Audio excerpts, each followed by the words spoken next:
মানুষের সেবা করার মতো মহৎ পেশাগুলোর মধ্যে নার্সিং অন্যতম। আর এই নার্সদের সম্মান জানাতেই সেবা ইনস্টিটিউট অব নার্সিং সায়েন্সে আয়োজন করা হয়েছিল একটি সুন্দর অনুষ্ঠান। আর সেই অনুষ্ঠানে আমাকেও ইনভাইট করেছিল। তো চলুন আপনাদেরকে এক্সপ্লেন করি সেই অনুষ্ঠানে কি কি হয়েছিল।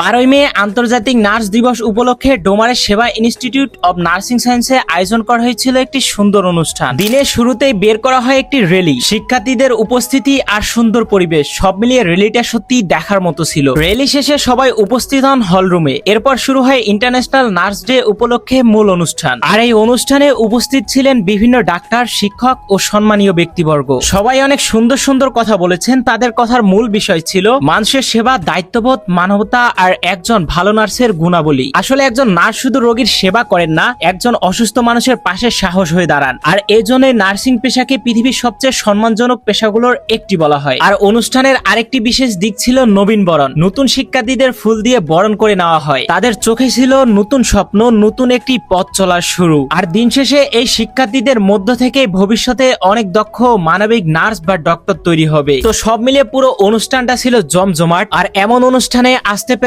সত্যি আমার অনেক ভালো লেগেছে। তো অনুষ্ঠানের শেষের দিকে ছিল সাংস্কৃতিক আয়োজন, গান পরিবেশনা আর আনন্দে পুরো পরিবেশটা আরো প্রাণবন্ত হয়ে ওঠে। আসলে দিন শেষে সবাই মানুষ, সবারই একটু আনন্দের প্রয়োজন আছে। আর সুন্দর এমন আয়োজনগুলো মানুষের মনকে সত্যি ভালো করে দেয়। তো ওভারঅল সেবা ইনস্টিটিউট অব নার্সিং সায়েন্সে একটি সুন্দর ও শিক্ষণীয় অনুষ্ঠান সত্যি আমাকে মুগ্ধ করেছে। একদিকে যেমন ছিল শিক্ষা ও মানবতার বার্তা, অন্যদিকে ছিল আনন্দ আর একটি সুন্দর পরিবেশ। আর আপনারা যারা ভবিষ্যতে নার্সিং নিয়ে পড়াশোনা করতে চান তাদের জন্য সেবা ইনস্টিটিউট অব নার্সিং সায়েন্স হতে পারে একটি ভালো চয়েস। কারণ এখানে এসে বুঝলাম এখানে শুধু পড়াশোনাই না, শিক্ষার্থীদের সুন্দরভাবে গড়ে তোলার দিকেও গুরুত্ব দেওয়া হয়। তো এট দ্য এন্ড একটা কথাই বলবো, আজকের এই আয়োজনটা শুধু একটা অনুষ্ঠান ছিল না, এটা ছিল সম্মান, শিক্ষা, মানবতা আর সুন্দর একটি ভবিষ্যতের বার্তা। তো ধন্যবাদ সেবা ইনস্টিটিউট অব নার্সিং সায়েন্সকে এত সুন্দর একটা অনুষ্ঠান আয়োজন করার জন্য আর সেই অনুষ্ঠানে আমাকে ইনভাইট করার জন্য। সবাই ভালো থাকবেন, সুস্থ থাকবেন, আল্লাহ হাফেজ।